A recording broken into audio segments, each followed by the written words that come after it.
Ball suckers.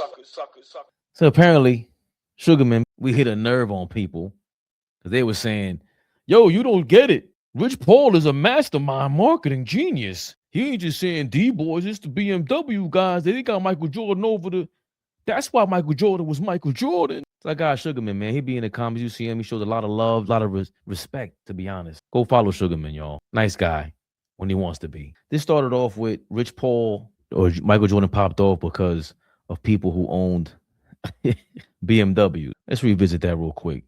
The reason why Michael Jordan blew up, according to Rich Paul, you know, renowned agent, Clutch Sports is like the 6th highest, whatever, valued agency in the world. Definitely in sports, definitely in the United States.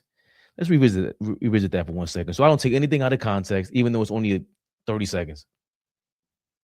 Back to North Carolina, etc. Right. He comes Carolina with the powder blue. Yeah. It was only, by the way, back then it was only 3 colorways, and so if you bought a pair of shoes. But here's the other thing: people didn't buy MJs because they wanted to be just like Michael Jordan. That was half of the people, half of the consumers. You know what the other half was? So he corrected himself real quick because he wanted to hate first. They ain't do it because of Mike. It wasn't because of Mike. They didn't want to be like Mike. That was half of them. It went from none to half. He came in here with an agenda and changed it real quick. They wanted to be like Max, who had the BMW and the cute girl that had on Michael Jordan. Sure. So now, the influencers. If you get both of those consumers, you have the entire market share. That's interesting. Because so you have to have the elite athlete that's different than... Maybe that's part of the reason why it went over my head. You know what I did? Hey, Gemini, would you say without these BMW owners, Michael Jordan wouldn't have been as popular? I start off by saying the BMW owners helped, you know, Michael Jordan's popularity.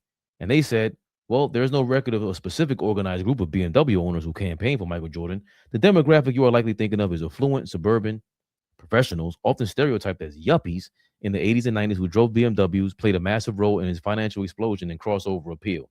So, by the way, he kind of like stereotyped Max Kellerman and played him in front of his face on the low.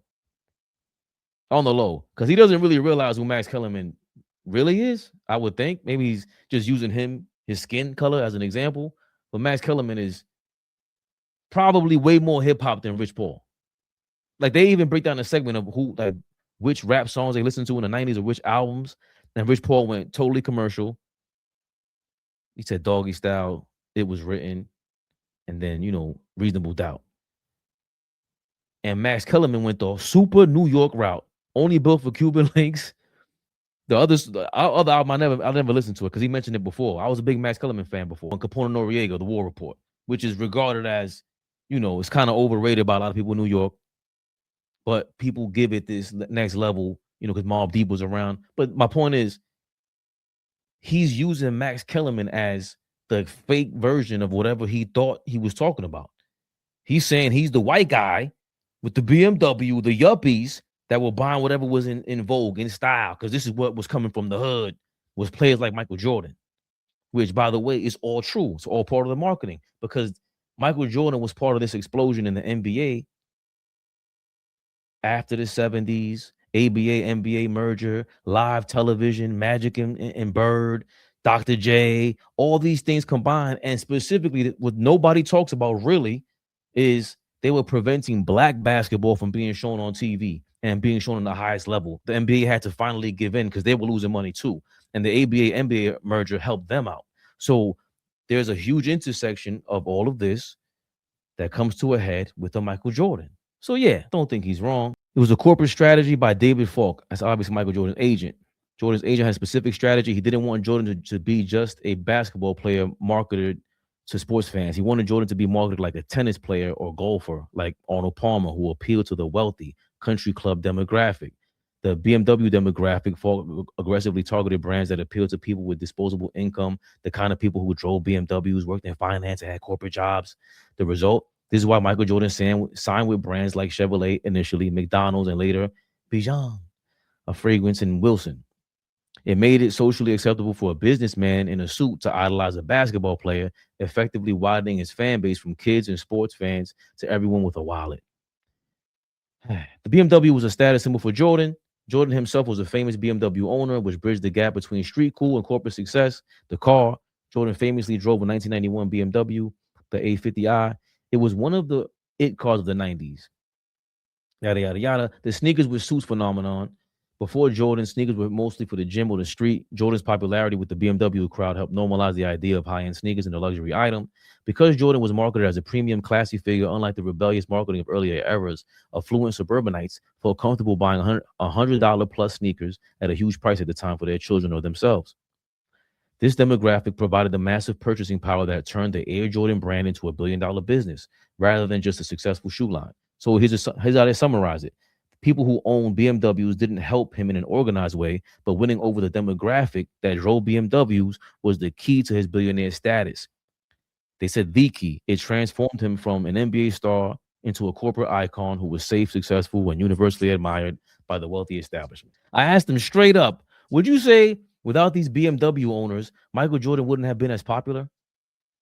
It would be accurate to say he wouldn't have been as wealthy or as commercially powerful, but he still would have been famous.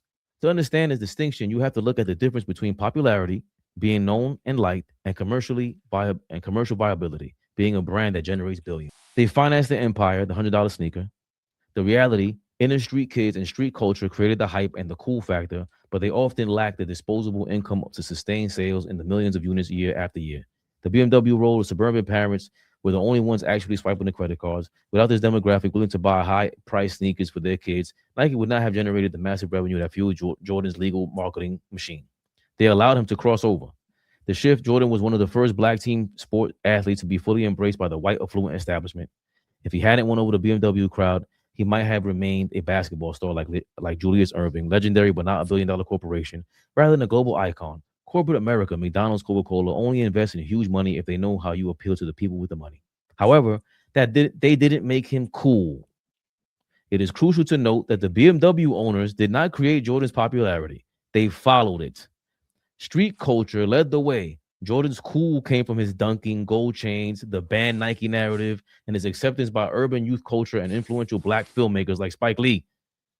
The dynamic, the affluent suburbs bought Jordans because they wanted a piece of that edge. If Jordan had only appealed to BMW owners like a golfer, he would have been rich but boring. He needed the street to be cool and the suburbs to be rich. The verdict, would he have still been popular? Yes. He was the best basketball player in the world. He would have been an NBA legend regardless of who bought his shoes. Was he a billionaire? Likely not. The massive wealth came from selling a premium product to the masses. You cannot build a billion-dollar brand in the 90s without the disposable income of the American middle and upper class. Voila, AllBall. You need white people to sell a bunch of shit in this country. You think 50 Cent would have been 50 Cent if he didn't sign with them and have a whole bunch of... No. But the part that you guys miss out on is that in order to be cool, you got to fucking play ball like that. We didn't see no shit like that ever. Dr. J was close, David Thompson, all these guys. It was good. It wasn't that. That R&B, it was on full display, live television, Matty Johnson, Larry Bird, all these guys. All these things that happened before Michael Jordan, yes, it had to take place so that Michael Jordan, the one of one, the lightning in the bottle could take place. But that shit don't exist if you replace him with Clyde Drexler. What the fuck are you people talking about, Sugarman? Rico Pablo is on a run. We over here, AllBall TV, we respect the hustle. We definitely respect the scam because you're getting away with it. We don't want you in trouble at all whatsoever. But, AllBall, enough is enough of these shenanigans. Who do they think they're going to put the wool over their eyes over here? MJ will always be MJ, dog. Stop being mad at the fact that you're not that. The cards weren't dealt for you, man. Rico Cormega, go to his IG page and look what he said about what Rich Paul said as far as pertaining to the Michael Jordan, people wear Jordan. And where the hell is Cormega from? Cormega says this guy says people didn't buy Michael Jordan sneakers because of Jordan. He said they wanted Jordans because dope boys wore them. I respectfully disagree. Jordan was a standout performer in North Carolina, which resulted in him playing on USA and putting belt to ass to some of the NBA's best players before he even entered the league. Then he comes to the NBA, and it was like we were witnessing a new version of Dr. J, but with uncanny speed and an unrelenting will to win. The Jordan sneaker base price was high, so many parents didn't want to pay that price, but drug dealers were obviously able to afford them. The price drop via sales allowed many others to get them, but the hype increased in the playoffs when he went toe-to-toe with the best. He didn't win the championship, but he won the public. Then something happened that we hadn't seen at that time. Usually a player gets a sneaker, and that's his signature shoe for a while or slightly modified. Jordan 2 looked totally different, and they were on his feet during historic moments. The next season, he had a different silhouette with cement features and a unique shape. It wasn't dope boys that made us want Jordans. It was dope moves, dope dunks, dope posters, and as the saying goes, I want to be like Mike. Jordan was doing things so unbelievable that some started to say it must be the shoes. The thing Rich Paul failed to mention is Jordan had a tremendous it factor to him. Women, children, and men all admired him.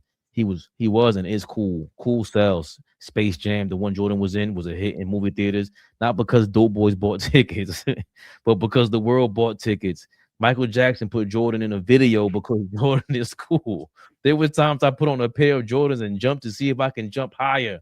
Having on J's became a cool factor. They look cool on girls, babies, and street people. The dope boy era has since faded, but the demand for Jordans persists. Damn. The dream team were rock stars in Barcelona, and Jordan was the star of the group that helped Nike and NBA development internationally. I respect Rich Paul's loyalty to his friend Rich, but I respect Rich Paul's loyalty to his friend, though we all need a friend like Rich. Rico Pablo is what they call him. Huh? Sugarman. Doesn't that sound familiar? I told you, bro. This ain't got nothing to do with Esau, bro. We just facts. If we're wrong, we're okay. If we're wrong, we're fine with that. But Rich Paul was 100% incorrect. Big shout out to rapper Cormega, one of the most underrated rappers of all time. Great MC. But what I keep saying, Fabian, niggas that was really outside at them times is gonna say and feel what Cormega said. By the way, what Cormega just said, what you just read perfectly, you said that first. Right up here on AllBall TV. Oh, I'm 5'8" right now, so just imagine how short I was at that time. But we was putting on mics. Fly With Me might have been the most watched videotape of all time.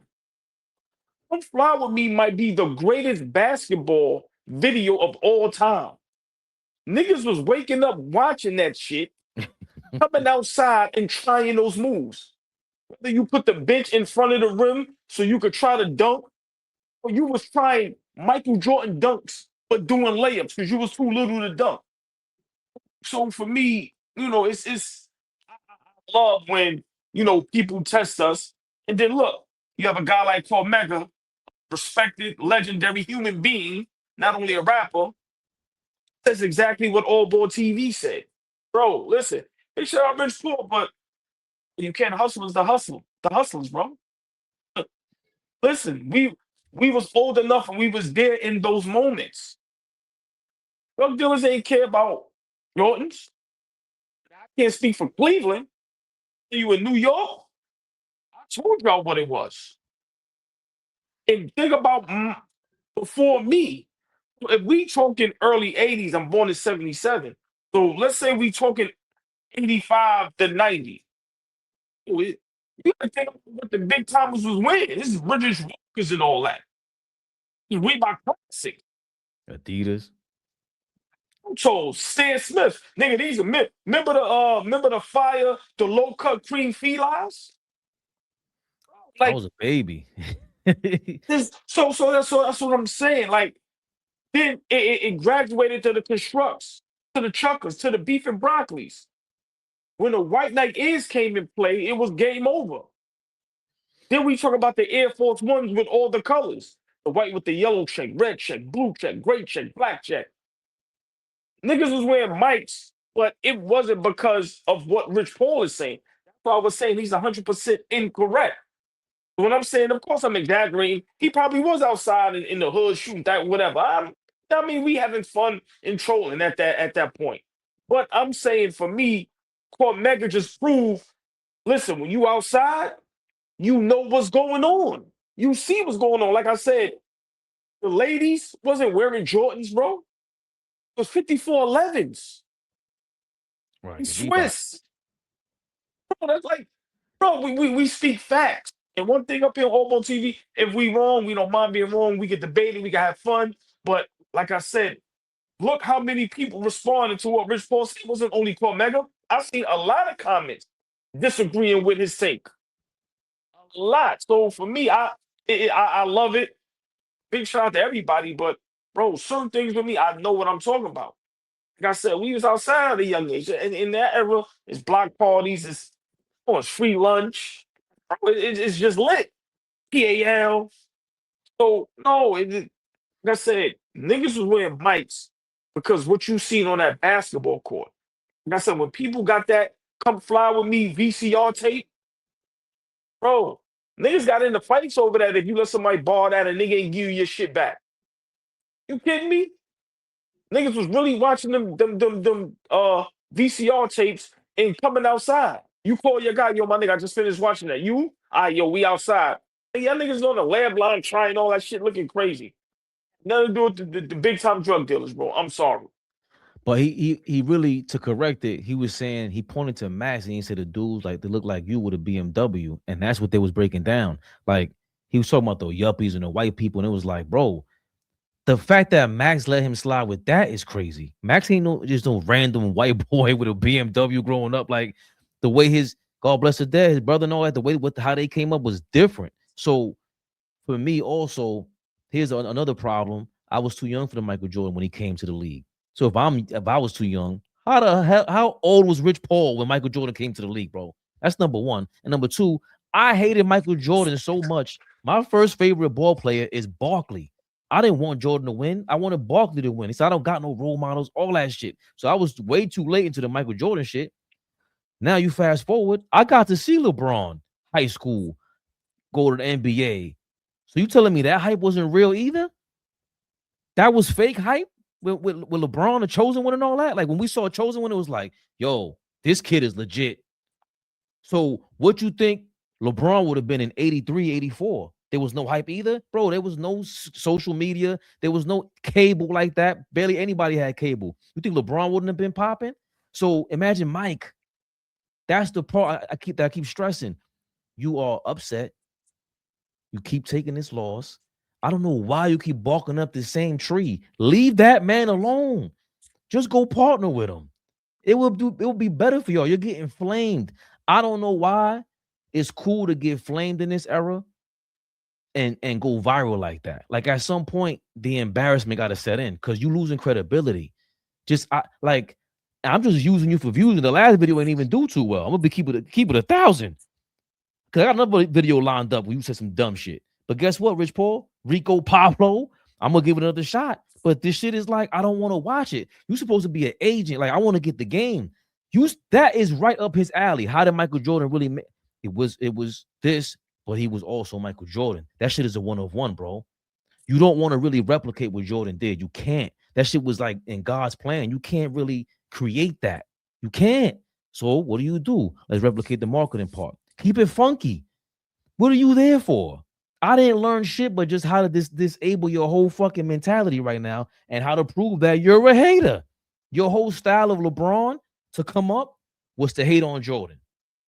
And you continue to do that shit and then blame Mike because and the Mike fans. Nah, you keep putting yourself on the target. Shit is stupid, bro. Like, forget about being there, wasn't there. Just why are you so wrong, man? Listen, this is the second podcast. It's probably many others, but I told you this shit is going to be terrible. Like I said, nobody wants to hear these guys talk. And if you are going to talk, it's not only about talking facts. Talk about what people want to hear. Let's hear how you being LeBron's friend since the early ages, because we have to admit that LeBron has been a superstar since he was in high school. That's a fact, right? Well, let's hear, if you want to talk about Jordans and the sneaker, let's hear about the impact it had on y'all as young men. And you being one of LeBron's big friends, and how was y'all reacting and feeling seeing Michael Jordan? Because we all know LeBron is a big Michael Jordan fan. He says it. There's plenty of interviews where he tells me, yo, what's your top 5? And he says Michael Jordan named 5 times, right? He wears the number 23.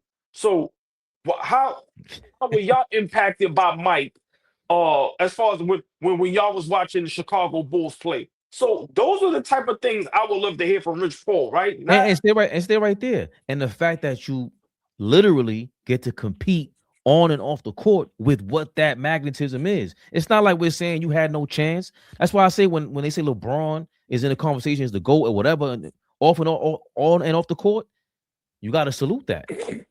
I love what AllBall just said right now, because who else is in this conversation? Yeah, you got Kobe and but LeBron is really the only one who got to compete with Mike on and off the court, and he got his man to be an agent. And now you have a podcast and you can't even keep it real enough to be like, yo, you know what's crazy?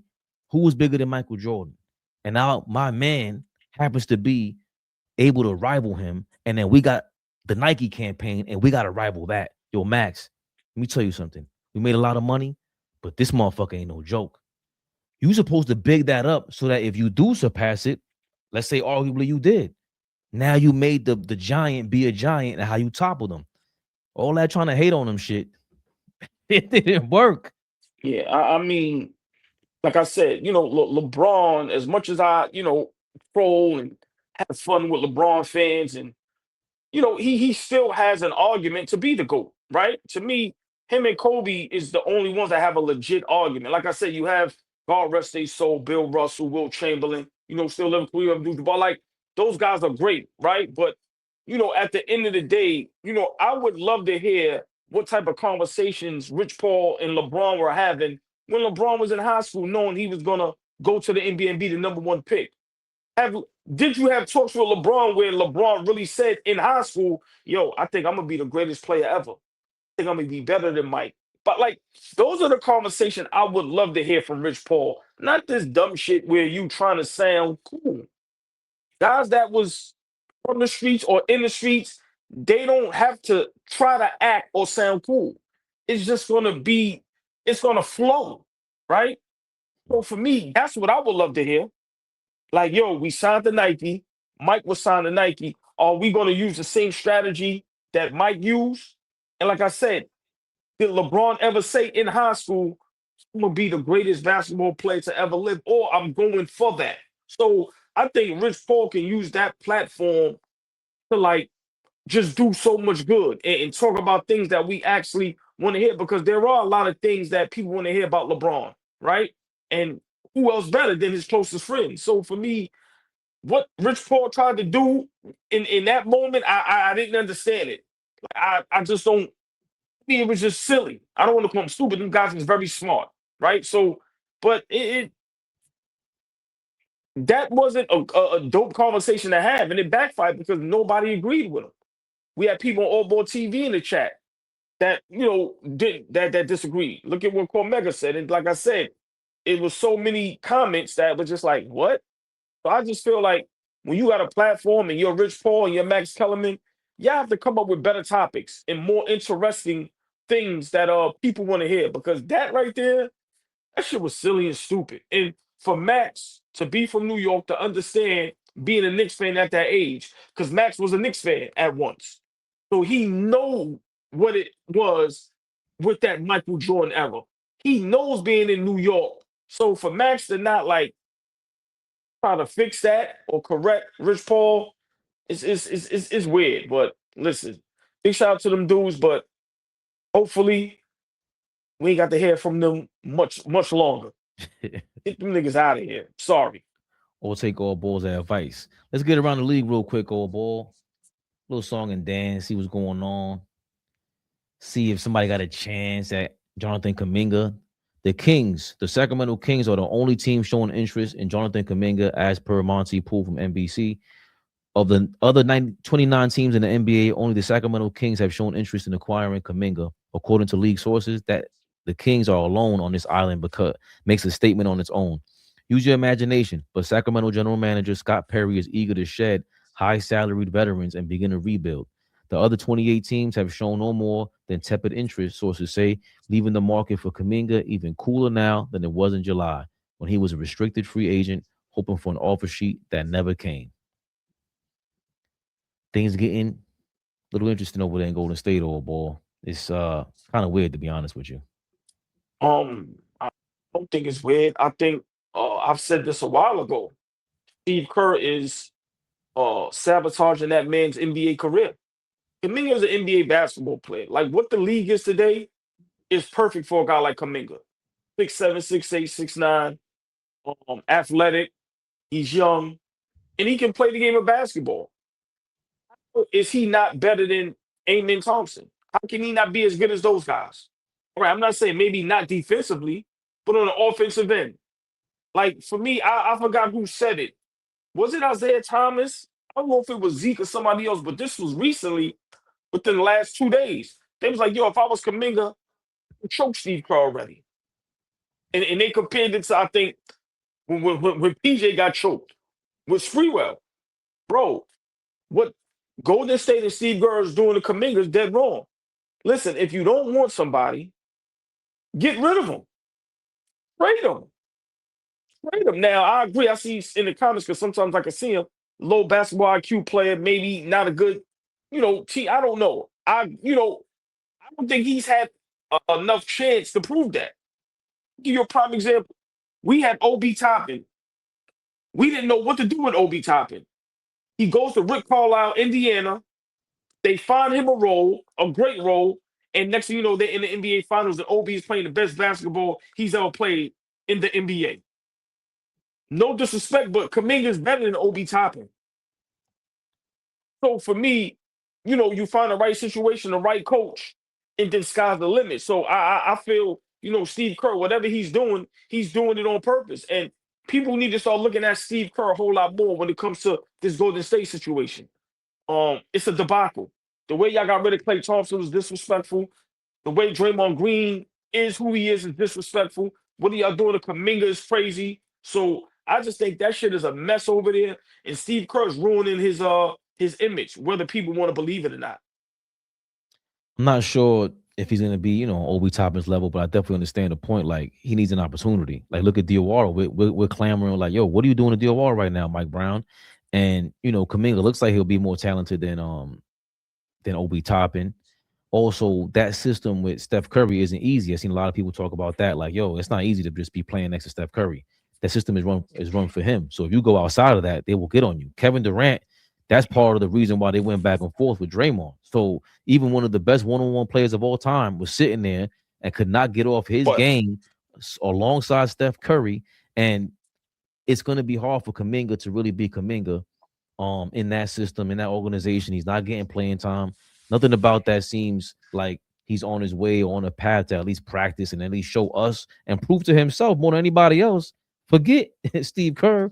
He wants to play to show out, it seems like. But that's not an easy combination for him to go prove himself. Well, one thing I disagree with you is that it's difficult to play alongside Steph Curry. We watched a plethora of guys during that run in that dynasty play great basketball alongside Steph Curry. When we're talking about the reserves, right? You could go from Iguodala to Bubba. Like, it's so many from that first championship all the way up to now. Wiggins, Poole, guys ain't have no problem playing alongside Steph Curry. I think this is a management and coach thing versus Kuminga. For whatever reason, y'all don't like him. Cool, let him go. I don't understand it. Let him go. He's not happy with y'all. Y'all not happy with him. What's taking so long with finding a move? And sometimes in life, you got to take a loss to win. You ain't gonna get nothing back, crazy, from Kuminga. So let's stop acting like if I'm the Golden State Warriors, I'm waiting for a great deal. No, y'all know that ain't gonna happen. Get off the Kuminga bandwagon. Let that man have a career so he can get paid and feed his family. Because I start looking at it from a whole different aspect. You the other man holding down the brother man. Like, that's when it starts looking crazy. Bro, you sabotaging me. Kuminga, the way the NBA is today, Kuminga's supposed to be one of those guys. I'm sorry. The difference between him and Amen Thompson and his brother is probably defense. That's it. He's just as athletic, excuse me. He's just as good on the offensive end, and he's way better than Obi Toppin. I'm sorry. But you have to have a coach and a system that you can play with. Come on, look at the confidence Mike Brown is giving Oleg. What if Kuminga go to a team and they give him that confidence? Oh, man, let's stop acting like Kuminga can't play basketball. And I'm not defending him. I'm not a Kuminga guy. but I seen flashes. We all know the game. What the NBA is today is tailor-made for a guy like Kuminga. Imagine Kuminga in Atlanta last season when they was going on that run in the playoffs or in the finals with a coach like Rick Carlisle. The way Carlisle used Obi Toppin. You kidding me? So listen. At the end of the day, Flea, what up, baby? At the end of the day, what up, y'all? guys are human beings, and I'm not saying it's right where if you disagree with how you're being treated, it doesn't give you the right to maybe give up or not play. Because at times, like I said, Kuminga and Kerr, that shit look crazy on the sidelines. But you can't tell me Kuminga isn't a decent basketball player and he can't go somewhere. And I'm not saying be a championship level piece and get somebody over the hump like what we expect Cat to do for us. But you can't tell me Kuminga can't go to a team and be productive the same way Obi Toppin is productive with the Indiana Pacers. You can't. Nobody could make me believe that. I'm sorry. So I think Steve Kerr is doing Kuminga dirty. And at this point, I'm starting to dislike Steve Kerr. Seriously. Sometimes no, because sometimes he gets in his own way. It can be a straight up asshole. I'm sorry. So this whole Golden State Warriors situation is not being talked about enough. If this was anywhere else, this would be national news all over. Look how we jumped down JJ Redick's throat calls with LeBron and the Lakers, and they win basketball games. But for some reason, Flea always alludes to it. Curry, and then now Steve Kerr, they ducks a lot of smoke. Why aren't they some of the number one topics on all these sports shows and all these platforms? What the hell is going on in Golden State? Why isn't anybody over there being held accountable? You let Draymond run amok. Curry is the most craziest superstar that ducks all the smoke. Steve Kerr, he could just hide and don't have to say anything. He don't have to explain what's going on with Kuminga. Nah, so yeah, I don't like what's going on over there, and I'm starting to dislike Steve Kerr as a human being and as a basketball coach from what I'm seeing. As a record label and a motherfucking crew. Hold that thought, because that leads me to our next point where Kendrick Perkins was speaking to how the Charlotte Hornets are sabotaging LaMelo Ball. You don't have to say who this from, but you can see the importance of this, but just read that part out. This one right here? Yeah. They on this bullshit. Let's play Melo about 25 to 28 minutes a game so his numbers won't be high. So if they trade him, they won't be trading a two-time All-Star. They will be trading a player that numbers went down. You see what I'm saying? You see what it is. Let me see. Oh. Let me see. Okay. So Yeah. all I'm saying is I'm not that guy. Yeah. But you know what I'm saying? The relationship has run its course over there as well. Yeah. Oh, yeah. You're not speaking out of your ass. To break fucking news, we've been missing each other. Yeah. You know what I'm saying? It's time for LaMelo to act out. Yeah, because people are always like, God, Perk's always speaking out of his ass. He's always just saying shit to say shit. You ain't saying shit to say shit. Yeah, but Perk just don't give his source. If Perk don't say my sources say. That was Perk saying, confirming he got some text messages saying that, they're trying to sabotage LaMelo Ball. That's on the heels of AllBall saying the Golden State Warriors are sabotaging Jonathan Kuminga's career at the moment. And then also Boogie Cousins and Lou Williams responded to Kendrick Perkins. And let's see what they had to say. I can't sit here and ignore that. I mean, we've seen so many examples in just this season alone. We've seen the Jonathan Kuminga situation. We've seen the Trae Young situation. We've seen the Ja Morant situation. Like, it's literally teams killing the value of their own stars. So to sit here and say, this is a little far-fetched, I don't know. I think Perk is on to something. It's obviously something trending in the league right now where teams are willing to sabotage their star players, to devalue their star players. I just don't think this is it. I don't think LaMelo is it. The other scenarios, you might have a case. I don't think that's necessarily it. Like, if he gonna have 33 and 8, that's value. That's still LaMelo Ball. I mean, we like, just watched the guy good. averaging 20 and 10 get traded for nothing. Like I said, I don't know. But we can't lump them up because different scenarios, different plays. Like, this isn't LaMelo Ball's 8th year at a franchise. Let's compare them. We talking about two value. Bad organizations. Right? We talking about value. Yeah, but completely different players, completely different scenarios individually when it comes to them. Organization wise, cool. Jonathan Kuminga, you could take a look at that. I just don't think this is it. Again, if you're trying to diminish a guy value, when he heating up and he cooking, I get him off the floor. He had 33 and 8 last night if I'm trying to diminish him. I mean, he averaging 28 minutes a game. That's not necessarily given. 27 last night. But he has a minutes issue. There is a minutes issue. Like he's not gonna he's play. averaging 28 on the season. Right. And 27, and he played 27. You feel like you he should can't play tell more me that's them protecting him from injury. Like I said, I feel like what Perk is saying is some truth in it. We're watching it happen over and over again.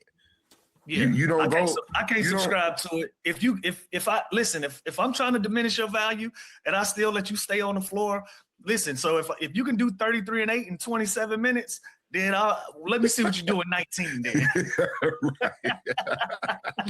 So I don't know. It looked like he was in the game when it was winning time. They were trying to go win a basketball game. So I don't know. It sounds great for other scenarios. I don't think this is the scenario for LaMelo Ball. That's why he likes Michelle Beadle. They be doing the vape on screen together. I didn't even see it. Just doing vape on screen. Yeah. I don't know what you're talking about. I don't know what you're talking about, big dog. Let's mute this mic. We don't promote any of these paraphernalias and other stuff that don't promote us, sponsor us. I mentioned nothing, but they're referring to LaMelo Ball situation, Trae Young situation, Trae Young, LaMelo Ball, Jonathan Kuminga, and I like what Lou Will was saying. They're all different scenarios. Flea, you just got on the screen, baby Bubba. What do you feel about what they were saying? The response to Jonathan Kuminga's career being halted by Steve Kerr. Are they all in the same or similar scenario as Kendrick Perkins alluding to? I mean, he did get the text. Yo, I never thought that I would not want to hear from Boogie Cousins as much as I hear from Boogie Cousins. Every time I hear Boogie Cousins open his goddamn mouth, it is speaking from a perspective as though he really maximized who he was as a basketball player. And that's the only reason why it really bothers me from him. Because I respect him. I thought he was great. But the way he talks is though he elevated a franchise. He had all opportunity to do everything that he was supposed to do, but he didn't. And I just think that's what LaMelo Ball is right now. He's an extremely good talent, but he's not taking you to the next level. He's just not that guy. He's an extremely good player, maybe a franchise level player, but you got to build around him. And that's what they're doing right now. They've built around him. They got a good young team. They're not good, but they're young. There's talent over there, plenty of it. Lead it. Grow up and lead it. Take basketball serious. Nothing about him says he takes the game serious. He approaches it very unserious. So what else is the franchise supposed to do? We're talking about the Hornets. And the Hornets is usually in the lottery. They're usually in the 1, 2, 3, 4, 5 pick. So you go get Brandon Miller. So you go get Con Knipple. You got Miles Bridges. These guys ain't bad players. These guys are good players. And now we draft you at 2 or whatever you were. Trying to figure out the coaching situation, all that, but don't let these guys off the hook. Don't let him off the hook. If he's a high-level player, like everybody's supposed to, I just grabbed my phone because y'all be looking at the highlights and listening to Kendrick Perkins fucking ass. Last season, he played 47 games. Season before that, he played 22 games. Season before that, he played 36 games. That's 1, 2, 3 seasons. He didn't even hit the 50-game mark. The last time what they paid him. I'll get to that in a second. I got you. His all-star year, which is his second year, 75 games. God bless you. 20 a night, all-star level player, rookie of the year, all that, right? But since then, what have you done? We could look at the draft picks. It ain't like they drafted shitty. That's the other thing. It ain't like they drafted bad players. Brandon Miller is going to be a good pro. Con Knipple might be an all-star level player at some point. Keep it real. I said on the side, I think I said it offline to fade me. I said they need to get rid of everybody. Start with LaMelo Ball. Build around Knipple. Fuck the rest of them guys. But if we're talking about the team, I think LaMelo needs to be leading that team a lot better than he's done it. I don't think you should be letting him off the hook, DeMarcus Cousins. I agree with Flea said, but I'm gonna take it a step further. I think Lou Will, you know, I think he was 100% correct. I think DeMarcus Cousins was 100% incorrect. Y'all got to remember, DeMarcus Cousins in his mind got blackballed, and in his mind, what he thinks these players is going through, he feels he went through that. I just seen a quote from him saying that if y'all didn't see it, we talked about why he didn't go to Dallas. He said, Rick Carlisle was recruiting him, and Rick Carlisle was sending him weird selfie text messages. It's like, yo, everybody's weird, man. I don't know what's on. Don't want to hear about why are you telling us that? Right. So when he brings up the players he brings up, Marcus Cousins is 100% incorrect. Nobody sabotaged Ja Morant but Ja Morant. Nobody sabotaged Trae Young but Trae Young. Nobody sabotaged LaMelo Ball but LaMelo Ball. To me, the Kuminga thing is special. Now, I'm not saying Kuminga is a special player, but that situation is way different. That situation seems way more personal than all the other scenarios.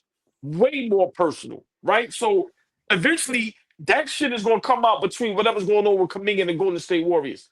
I'm just saying, go ahead, Fabian. If you because I don't understand what's personal about it.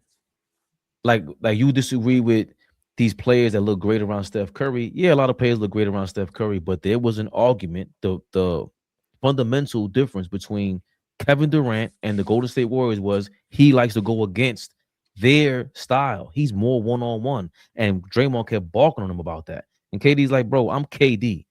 Kuminga, I'm not saying he's Kevin Durant, but I don't understand what's personal about it. Besides being a high-touted draft pick and all that, he's not doing what they want. If I'm not mistaken, either Kevon Looney or somebody that left Golden State, they were saying the same thing, bro. It's still Steph's system. You still have to work. If you don't know how to work your way in that system, Kuminga can't shoot like that. He got to be like a five. He got to be a big time rebounder to really perform in that. He can't play like Clay and these dudes.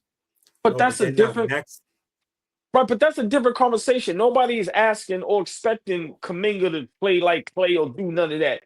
I'm saying if it's clear, if it's evident that me and the coach don't get along, if that is clear, you don't like me, I don't like you. I don't know what nobody sees on the TV screen, but we all have eyes.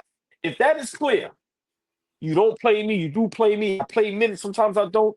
If the player has been a verbal, I don't want to be here, get me out of here. Get him out of there. Get him out of here. But for me, I just love what Lou Will said, and I agree with Lou Will. I think DeMarcus Cousins is wrong. I think, he's looking at this situation and trying to attach himself to it, and these guys forget to take accountability. I agree 100% with Flea. LaMelo Ball, my opinion, think a lot of these young guys, they don't take the game serious. They tried to build around you. You had ample opportunities. You're very injury prone. And at the end of the day, it's like, yo, bro, listen, you're still getting 28 minutes. If you really wanted to sabotage you, we could do what the sucker shit Washington is about to do, try to stop us from getting our pick. If you really want to sabotage, we're going to put out a fake report that you injured, and nigga, you ain't going to get on the court. We're going to send you to Djibouti. Right to fucking Djibouti. Right. So, these guys that played in the league, y'all know what sabotage really means. I think LaMelo Ball, Ja Morant especially, to me, that was a terrible example. Ja Morant and Trae Young is terrible examples of players being sabotaged. Those guys are not being sabotaged. LaMelo Ball made his money. They gave him that big contract. Like I said, Trae Young, it's been for how many years now? He's a coach killer. Nobody likes him. Atlanta's unhappy with his play. So for me, I just think one-dimensional player. I just think those two examples from DeMarcus Cousins is 100% wrong. And I totally agree with Lou Will that, listen, bro. Listen, these guys don't love the game, man. And how long can you be an owner and just know and see what's going on and just allow a player to just rob you? No, enough. Man, enough is enough. I'm giving you niggas are getting $300 million. Y'all playing half the seasons. We ain't making the playoffs. You niggas don't love the game. That's my last point. I seen LaMelo after a game when they on the court talking to him. and the young lady reporter asked him something. And he said, I think they said, what are you going to do? Something. And he said, something about dogs and be around a lot of females. Oh, these dudes is nuts. These dudes are shooting themselves in the foot. You get what I'm saying, Fleet? Like, what? So, John Morant, Trey Young, this shit is on them. I'm not blaming nobody else. No, this is on them.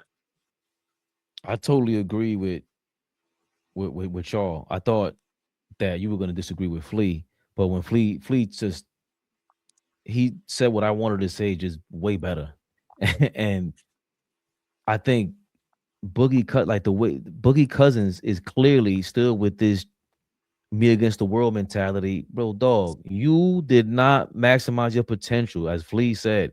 You were not all that big bully shit, even the bully shit. You didn't do that to this, but the maximum potential. So every time somebody bigged up DeMarcus Cousins, I was like, bro, he's talented, but I wouldn't want that guy as my franchise player. And the crazy part is they were still doing their thing when it was him and Anthony Davis, and he went down. That was the crazy part. I'm not saying he wouldn't have been an addition, but I'm just like, it's not adding up. Even the thing with the Kuminga thing, where I disagree with y'all, is that I don't know enough. None of us know enough to make a conclusive, point of view about that. I don't know if he's beefing with Steve Kerr because he's given it his all, and he has every right to feel like DeMarcus Cousins feels, but rightfully so. I don't know if he's justified in feeling the way he feels. I have no idea. I'm not there. We don't hear enough about that situation. But every other scenario, they've had enough time to show us what they can do on a basketball court consistently enough. We could pick out your flaws. John Morant and Trae Young play zero defense. We complain about that enough with Jalen Brunson. So what are you doing on the offensive end to have a franchise revolve their team around you, the whole organization around you? They tried that, and y'all failed big time. Forget about winning. It's not about winning. We're talking about making their teammates better and just playing your play in general. It's not up to standard of what a franchise player is supposed to be. That's a tough task to take on. And again, those are two guys along with Ant-Man. They came into the league. Trae Young was traded for Luka Doncic, and everyone thought, he got traded eventually to the Lakers, obviously, but Luka's 6'10", 6'8", whatever he is. There's a size difference here, but there's also, a lack of effort from all of these guys. Ant-Man's not included because he's showing you how it is to play ball. SGA surpassed all these guys, and he wasn't even considered in their realm when he got drafted. Yet he's an MVP all of a sudden.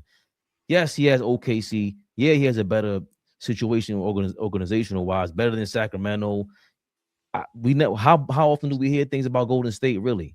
In Atlanta, I don't know if they've been trying. I heard what Paul Pierce said. He feels like they're like a mid organization, but they try with these guys. You weren't meant to be the front dude. Were you really meant to be the second dude? Were you okay with that? Because a part of that is ego too. Are you willing to say, yo, fuck it, we got Jalen Johnson. Like, this kid, he's a baller. I need to go play second, third fiddle to him because he makes my life way easier. I'll take $50 million less just to go win in Atlanta. We need to go do that. When Michael Jordan came out and spoke, right, this is what he was talking about when he said, guys don't earn it. These guys are being given franchises, right? And what have they done to earn it? And I would just love to hear you respond to, when Mike said that, a lot of people had a little pushback and a little flack. But now, when you see the John Morants, the LaMelo Balls, right, the Trae Youngs, who they had franchises handed to them like any other superstar. And it's like, yo, bro, what did y'all do to deserve that? And then y'all getting the big money on top of it. And then when things don't go y'all way, we want to blame everybody but the individual. So at that point where Mike said that, Fleet, you don't have to be long, but is this what he was talking about? Did it make sense? Does it make sense now? Real quick, I wanted to say something about Jonathan Kuminga. I'm going to answer that question because that's a damn good question, OG. I want to say something about the Jonathan Kuminga thing. I think that thing is so overblown. Pause. Like, I don't think he's even that good. He's a really nice player. And I just think, like, why is it such a big deal that the kid is not getting minutes? Sorry.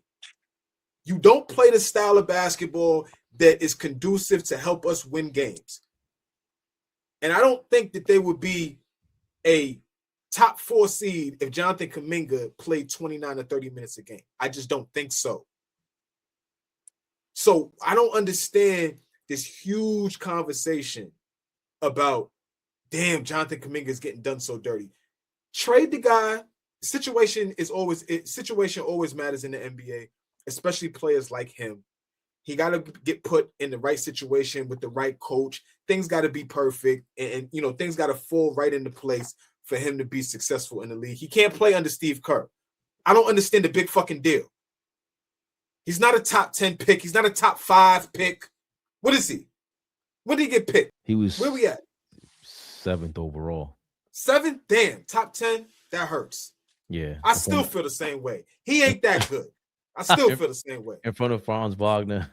I still feel the same way. He ain't that good. I like what I can get corrected right in real time. I like what top Michael 7 pick. I like what Michael James said. I'm sorry, Flea, because this is what's often forgotten about. They call it the dead ball era. This shit is starting to remind me of how cats fell off all of a sudden in that Baron Davis, Stephon Marbury, Steve Francis era. Even how Vince Carter injuries to T-Mac, all of a sudden they fell off a cliff. And that was a big part of that people felt like even back then they were getting too much money too soon. Because Jordan was saying that from when he was leaving the league.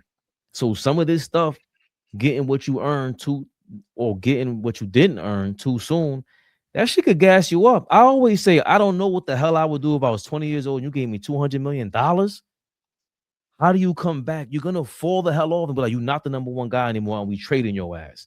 Some of these guys can't recover from that.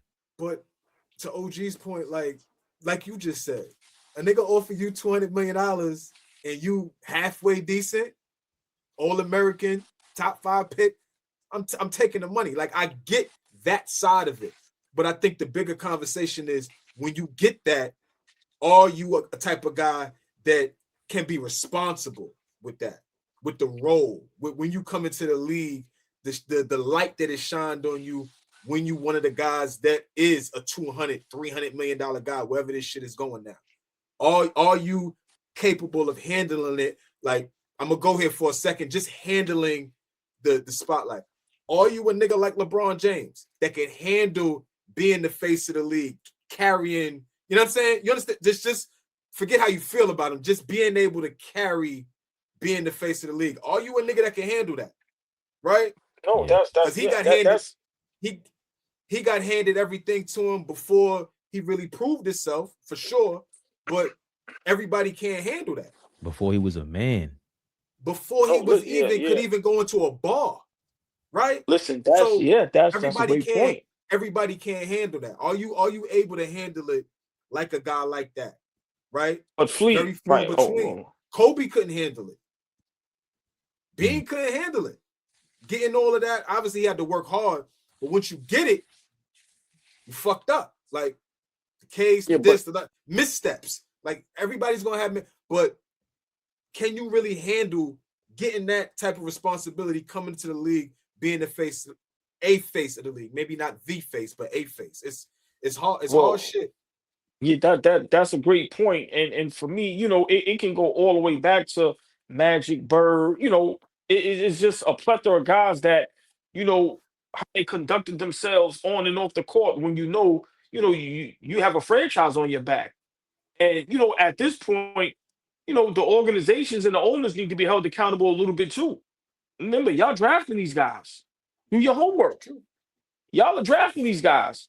Oh, you know, you know what you're getting.